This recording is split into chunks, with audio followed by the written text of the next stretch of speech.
Exodus chapter 13. And the Lord spake unto Moses. Man, I want God to talk to me. Me too. I love that. I love that too. Oh, through the Bible, God spoke to him. Well, So cool. shut off the music so you can listen. Amen. The Lord spoke to Moses. I go up on that sand dune. I did yesterday. I just sat down and I said, Lord, talk to me. Talk to me, Lord. I need to hear from you right now. Sanctify unto me all the firstborn, whatsoever openeth the womb. The womb we would call today the uterus, where the baby grows inside the mother. It's also called the matrix. Openeth the matrix. That's the opening to the womb where the baby has to squeeze the muscles out to squeeze out. They'll check the woman having a baby and say she's dilated to 6 centimeters or 8 centimeters. I've got to get to 10 for the head to make it out. It's called the matrix. Okay. Among the children of Israel, both of man and of beast, it is mine.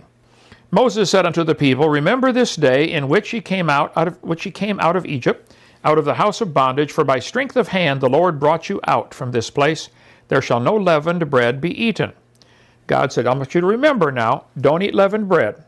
This time of the year, every year from now on, you're going to have a feast. Unleavened is just yeast, okay, bread with the holes in it, risen bread. Don't eat any leavened bread for 7 days.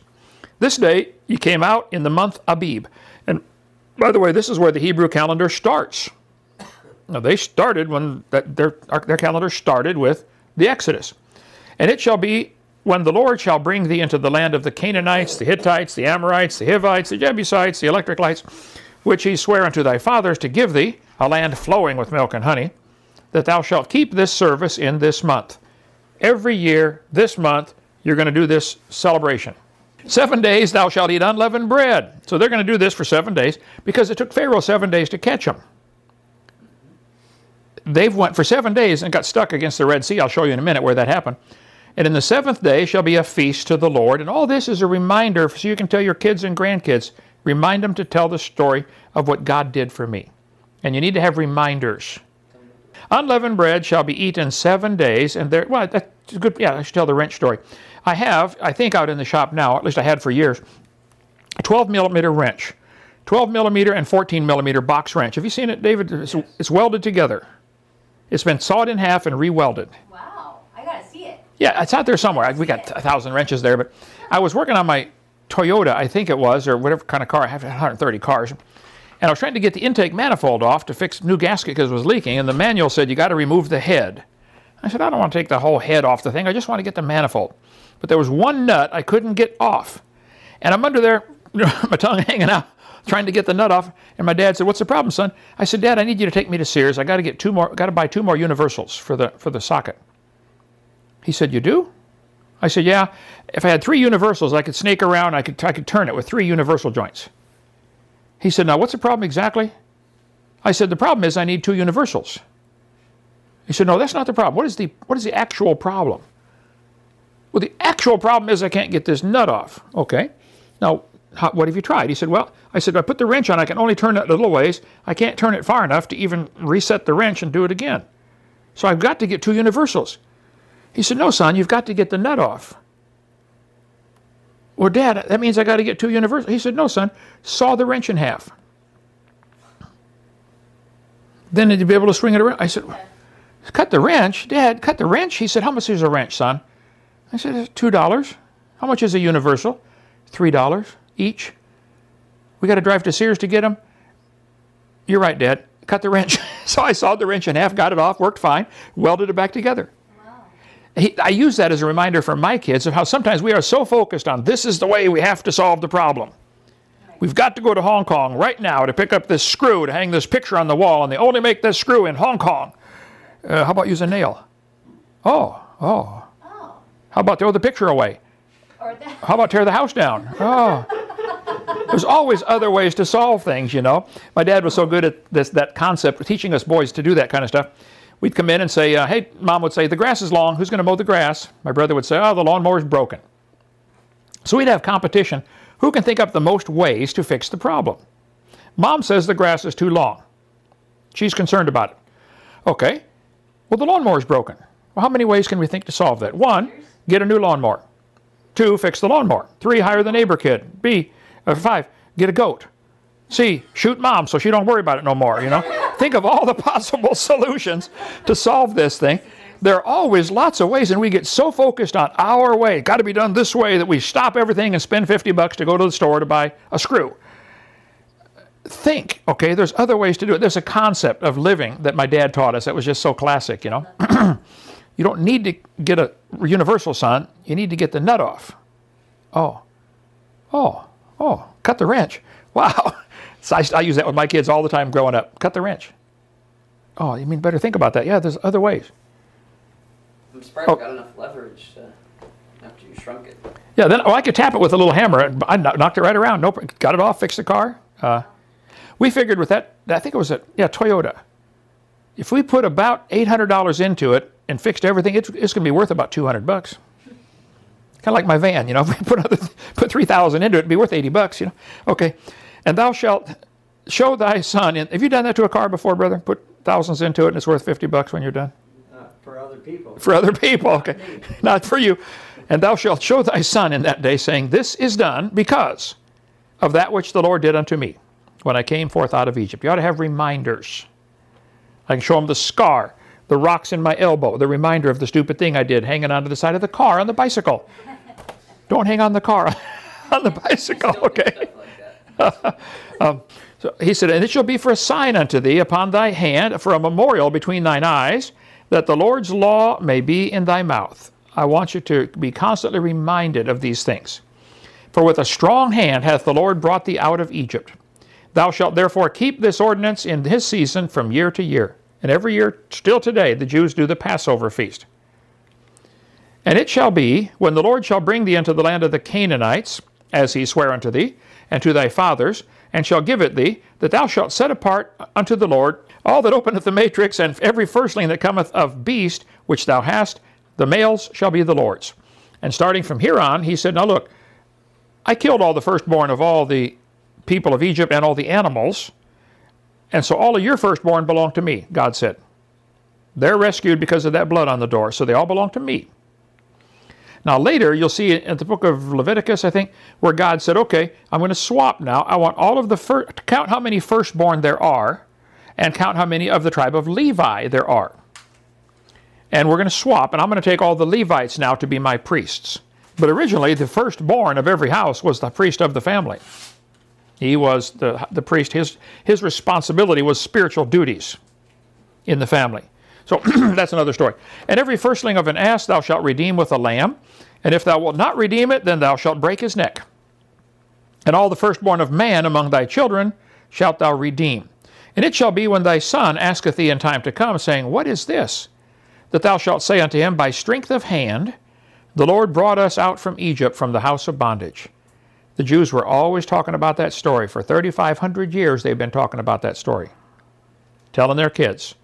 What knowledge have you had passed on? The problem with America, one of the problems, is most of us have ancestors that came from someplace else, and we've kind of lost those deep roots of the heritage, like that movie Roots, you know, which was a bad movie, but it was a good concept that most people that have been forcibly transplanted, like most of the slaves brought over to America, they've lost their roots. My ancestors came from Norway. Economy was bad, 1890s. They came over to Wisconsin to get jobs. And I don't speak hardly any Norwegian, and I've never been to Norway. But that's where my roots go back to. And I think people need that. That's why adopted kids often get to an age and they want to go back, and who's my real mom? That's perfectly normal and fine. I think they should just do it. Tell them. But the people want this. They said, this is so you can tell your son. So you can establish some tradition in your family. And it came to pass, when Pharaoh would hardly let us go, that the Lord slew all the firstborn in the land of Egypt, both the firstborn of man and the firstborn of beast. Therefore, I sacrifice to the Lord all that openeth the matrix. Because I'm sure they'd say, Dad, this is the first baby lamb from this mother. Why are we going to offer this baby lamb for a sacrifice? Well, here's why, son. Now, keep in mind, most of the sacrifices the Jews did of these animals was not completely burned up and used as a sacrifice. They would have to offer part of it for a sacrifice. Part of it would go to the priest who's doing the sacrifice, and they would eat the rest of it. So, you know, you read all the Levitical laws. It's not, some were complete whole burnt offerings, but not all of them were. We'll get into that some other time. Okay. Therefore, I sacrifice to the Lord all that openeth the matrix, being males, but all the firstborn of my children I redeem. So the oldest son belongs to God, and he would have to buy him back and trade for a cow or something like that, offer a sacrifice to redeem the son. Otherwise, you got to break his neck. No, that was the donkey. You got to, and it shall be for a token upon thine hand, and for frontlets between thine eyes, and for strength of hand the Lord. For by strength of hand the Lord brought us forth out of Egypt. This is a reminder. Hey kid, we're doing this to remind us of something that happened, and you ought to have those reminders in your life and pass them on to your kids. Someday all of you will bring your kids down here and grandkids to Dinosaur Adventureland and say, oh yeah, I built that shelf right there. And it came to pass, when Pharaoh had let the people go, that God led them not through the way of the land of the Philistines, although that way was near. I'll show you on the map in a second. For God said, lest peradventure the people repent, means change their mind, when they see war and they return to Egypt. These people are just coming out of 215 years of slavery. None of them have a clue about freedom. None of them have a clue about military activities. None of them have a clue about how to fight on resistance to authority. They've all been trained, they've been indoctrinated in slavery. So if they see an enemy come after them, they're going to bow down and kiss the ground. These guys are not ready for war. So I'm not going to lead them through the land of the Philistines, because that's what's going to happen if you go that way. Now here's Egypt way down here. They're just going right up here to the land of Canaan. Not all that far away, a couple 100 miles. So they're here in Sukkoth from Egypt, and they're trying to get up here to Canaan. So obviously you walk along the beach, but that's where the Philistines live. So instead, he took them this way. Now keep in mind, the only one of all of them that has a clue about outside geography is Moses. Moses has to be wondering, why are we going southeast? Lord, the promised land is northeast. Moses, follow the cloud. Shut your mouth. So all 2 million people are following Moses, and they're going the wrong direction. There hath no temptation taken you, but such as is common to man. But God is faithful, who will not suffer, that's an old English word, allow. God will not allow you to be tempted above that ye are able, but will with the temptation make a way of escape, that ye may be able to bear it. You just stay close and follow God, and if he's leading you some direction, you say, this doesn't make sense, Lord. I was on a path to be a millionaire, and now I'm here making nothing. Just follow me, son. I know where I'm going. Okay? I know where I'm going. Just follow me. But God led the people about through the way of the wilderness of the Red Sea. The wilderness, what is that? I'll show you on a map here. And the children of Israel went up harnessed out of the land of Egypt. The Red Sea comes up and it splits. It's got like 2 fingers on it. In between those two is what's called the Sinai Peninsula. Because some Phoenician princess was in her chariot riding around there. She said, oh, that's Mount Sinai. Oh, yes, Your Highness. And they all bowed down. The poor lady didn't have a clue. That's not Mount Sinai, okay? But it's still called the Sinai Peninsula today, and it's not the Sinai Peninsula. Anyway, so this area between these two is a desert. It's called the wilderness of Sinai. Completely useless property. Except for the oil, I think. Oil, yeah. Oh, yeah. Useless until they invented the internal combustion engine. Okay, so, and Moses took the bones of Joseph with him. What's he doing this for? Well, Joseph was like 200 and some years earlier, and Joseph, when he died, said, take my bones out with you. He made all the people promise. I'll show you. For he had straitly sworn the children of Israel, saying, God will surely visit you, and ye shall carry up my bones from hence, away from hence with you. Back in Genesis 50, near the end of the book of Genesis, Joseph took an oath of the children of Israel, saying, God will surely visit you, and ye shall carry up my bones from hence. So Moses has got a box of bones, carrying them with him out of Egypt. I'm sure the Egyptians are thinking, these Jews are really strange folks, you know. What is with these people?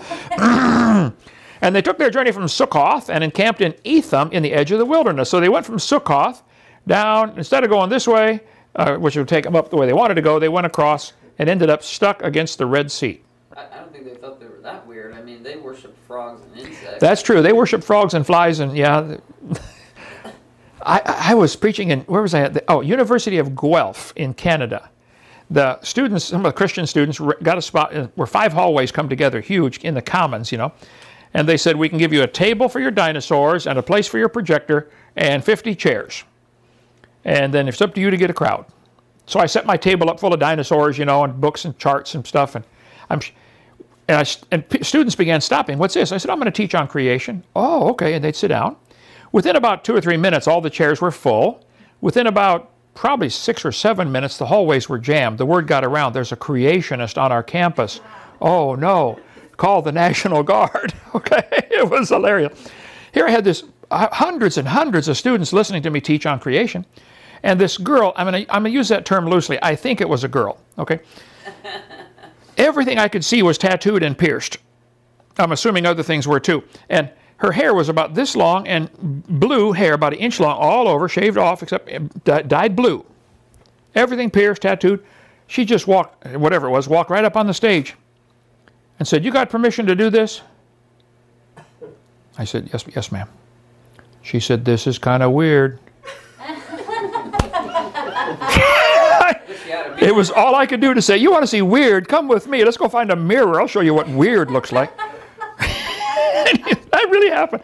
I could tell stories forever of things that have happened to me. Anyway, so they end up stuck on this beach. They're stuck in the wilderness. See, this is a satellite view of upside down. So here's the Sinai Peninsula going this way. We're used to seeing it oriented north-south. They started over here in Egypt. They're trying to get over to here to Canaan. And now they're stuck on this beach down here.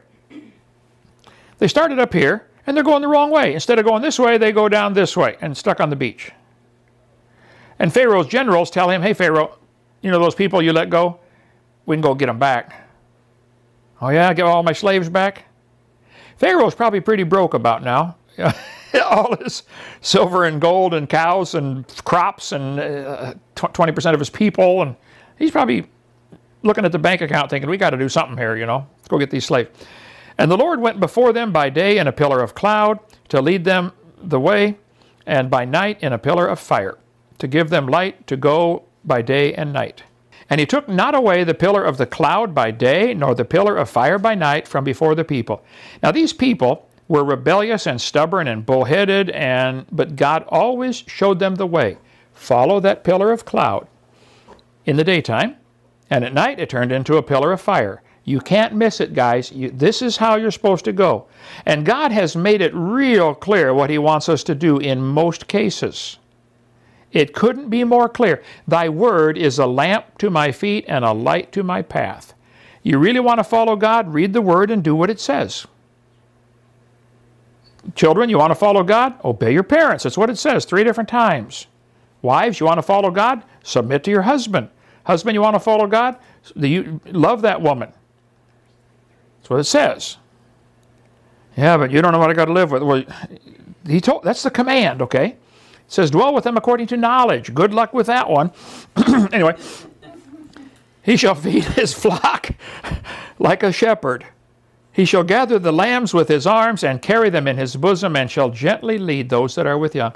God will just gently lead you with a pillar of fire or a pillar of cloud.